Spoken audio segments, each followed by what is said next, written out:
If you are feeling stuck in life, confused about your purpose, exhausted by overthinking, and tired of chasing a happiness that never seems to stay, then stop for a moment and listen carefully, because what you are about to hear might completely change the way you think, feel, and live every single day of your life.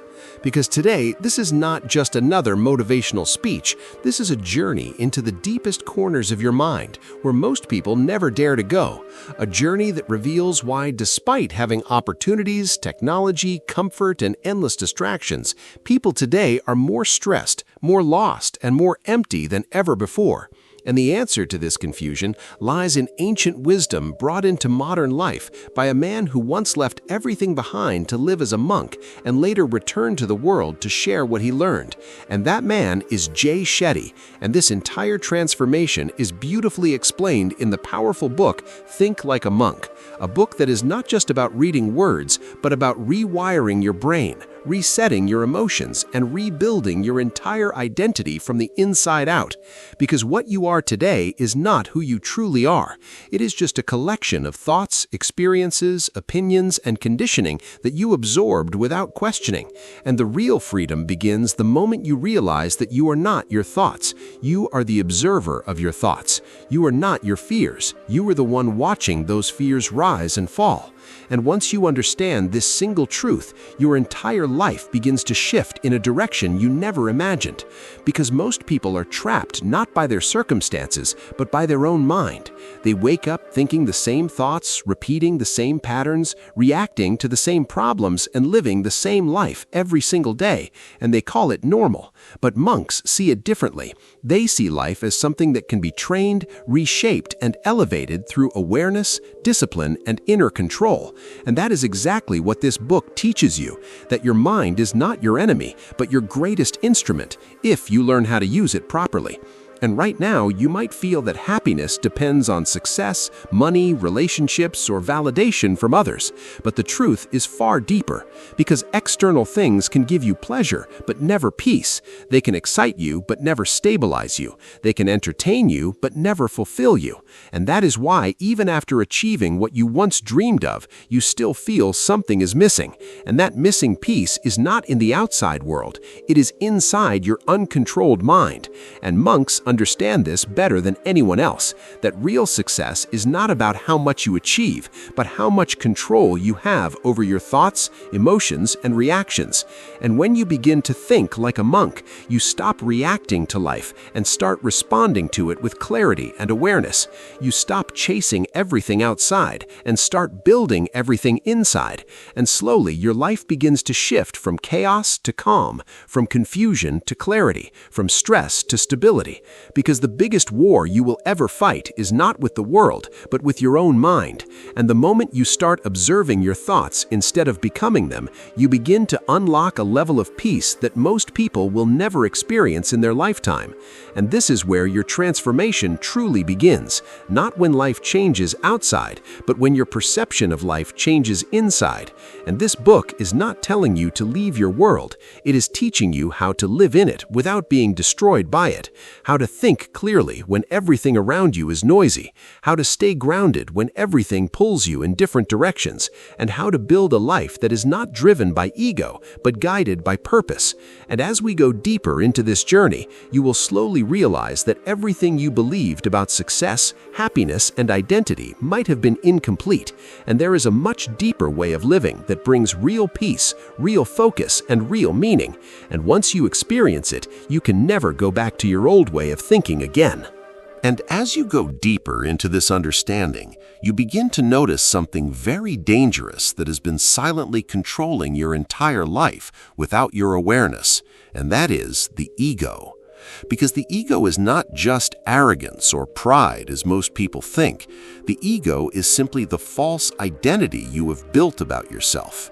It is the voice in your head that constantly compares you with others, that measures your worth based on likes, money, success, appearance, relationships, and approval from society.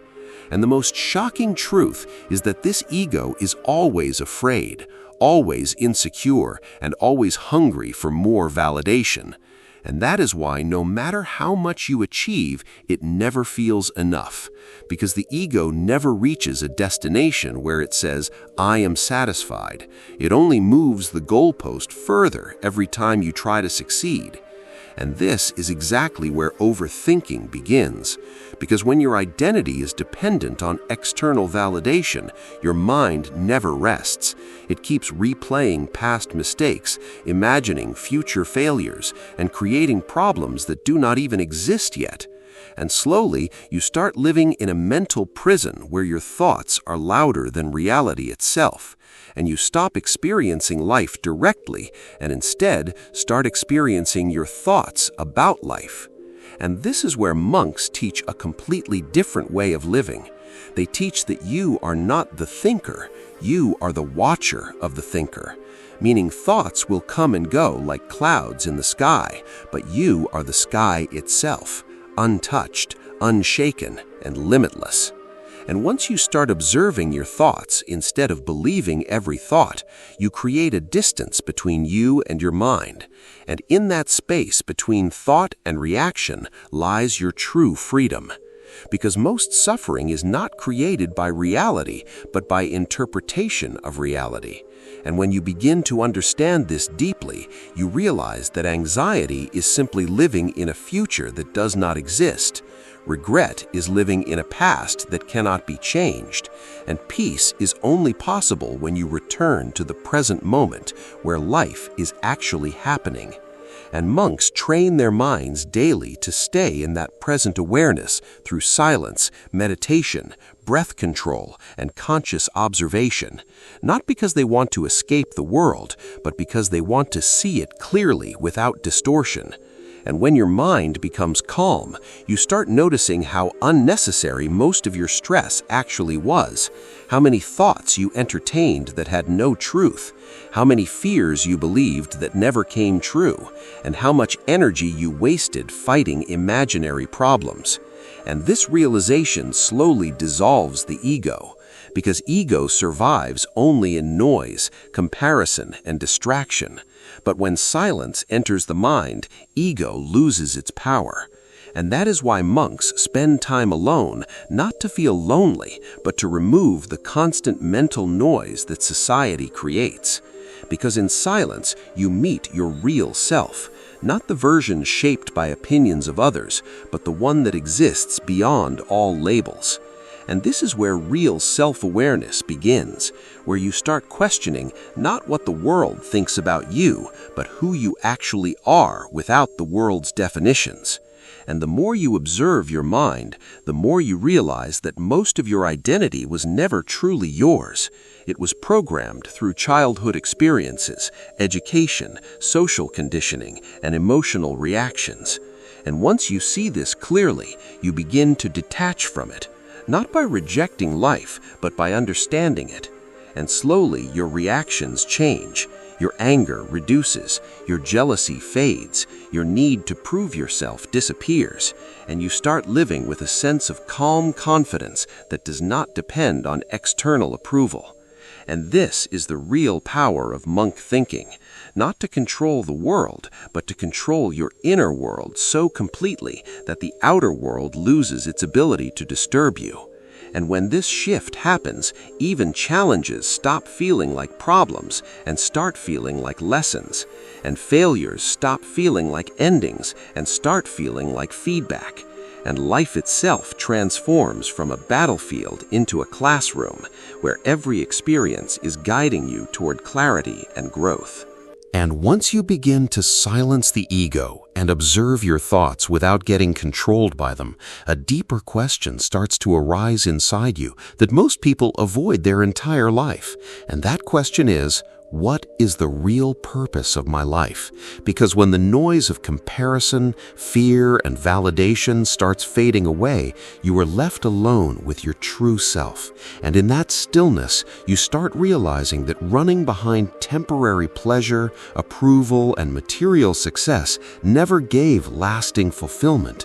And this is where the concept of dharma, or purpose, becomes the center of monk thinking. Because monks believe that every human being being is not randomly existing, but carrying a unique contribution within them that is aligned with their natural strengths, their inner joy, and the way they can serve others.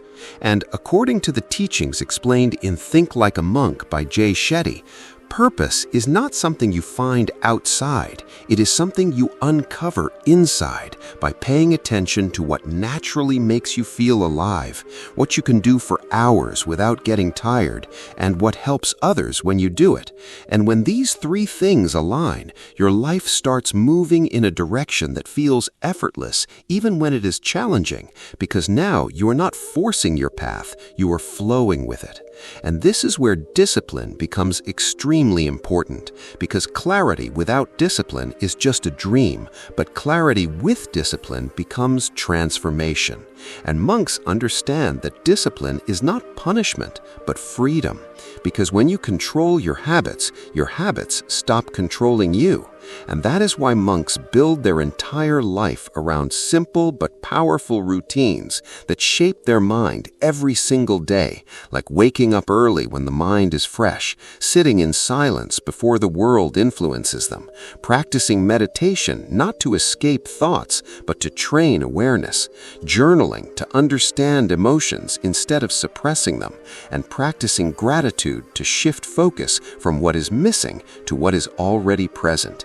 And when these small daily actions are repeated consistently, they slowly rewire the brain, and what once felt difficult becomes natural, and what once felt impossible becomes normal.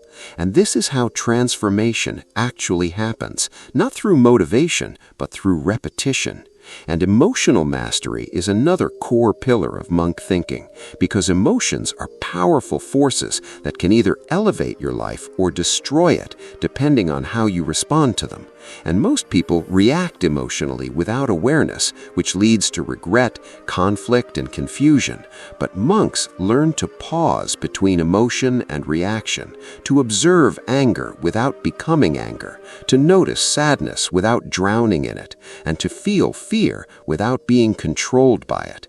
And this simple shift creates massive inner strength, because now you are no longer a slave to your emotions, but a conscious navigator of them.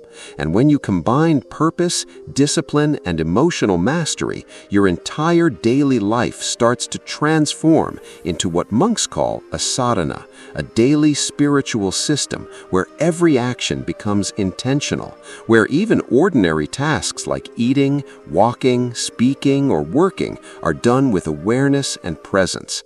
And slowly, life stops feeling chaotic and starts feeling structured from within, not because the outside world changed, but because your inner world became organized. And this is the real message behind monk living, that peace is not something you chase in the future, it is something you build in your present moments through conscious choices. And when you live like this every single day, you stop reacting to life and start designing it, and your identity shifts from someone who is lost in the world to someone who is deeply rooted within themselves. And that is the moment where real stability, real confidence, and real fulfillment begin to emerge naturally, without force, without pressure, and without external validation. And when all these layers of awareness, discipline, emotional control, and purpose start coming together, something extraordinary begins to happen in your life. Something that cannot be explained in simple words, but can only be experienced when your inner world finally starts aligning with truth instead of illusion. Because at this stage, you no longer live as the person you used to be, who was constantly chasing approval, fearing failure, and overthinking every step. Instead, you start living as someone who is grounded, clear, and deeply present in every moment. And this is where the final teaching of Think Like a Monk by Jay Shetty becomes truly powerful. because it reveals that transformation is not about becoming someone new. It is about removing everything that you are not. All the fear-based identities, all the borrowed beliefs, all the unnecessary comparisons, and all the emotional clutter that was never truly yours in the first place. And when all of that begins to fall away, what remains is a version of you that is calm, focused, and naturally aligned with life. And you start noticing that success no longer feels like pressure, but like expression. Relationships no longer feel like validation, but like connection. And challenges no longer feel like threats, but like opportunities to grow. And the biggest shift happens when you realize that happiness was never meant to be found in achievements, possessions, or external validation, but was always available within your own awareness once you stopped resisting the present moment. And this is exactly what monks understand at a deep level, that life is not something to be controlled or rushed, but something to be understood, experienced, and lived with full presence. And when you begin to live this way, even ordinary moments start feeling meaningful. The sound of silence becomes powerful, the act of breathing becomes grounding, and the simplest experiences start bringing peace that no external success ever provided. And slowly, your life becomes less about doing more and more about being more. Being aware, being present, being aligned, and being authentic to who you truly are beyond all labels and expectations. And in this state, you no longer need to compete with the world because you are no longer in a race. You are in your own journey. And that is where true confidence is born, not from proving yourself, but from understanding yourself. And when this understanding becomes stable in your life, fear loses its grip, anxiety loses its control, and overthinking loses its power, because you are no longer feeding those thoughts with attention, and instead you are observing them from a place of awareness. And in that awareness, you find freedom, real freedom, that cannot be taken away by circumstances, people, or situations. And this is the ultimate message of monk thinking, that the mind can either be your prison or your greatest power. And the difference is not in what happens to you, but in how you choose to relate to what happens. And once you master this, your entire life begins to feel lighter, clearer, and more meaningful. And you stop asking, "Why is this happening to me?" and start asking, "What is this trying to teach me?" And this small shift in perspective changes everything, because now every experience becomes part of your growth instead of your suffering. And as you move forward in life with this awareness, you begin to realize that peace was never something far away that you had to chase. It was always here, waiting quietly beneath all your thoughts, all your fears, and all your distractions. And the moment you return to that awareness, you return home to yourself. And that is the real success. That is the real happiness. And that is the real transformation that no one can take away from you. If you found this video helpful, don't forget to like it. And for more such powerful and life-changing content, make sure to subscribe to the channel. I'll see you in the next video. Until then, stay happy, stay safe, and keep working on yourself.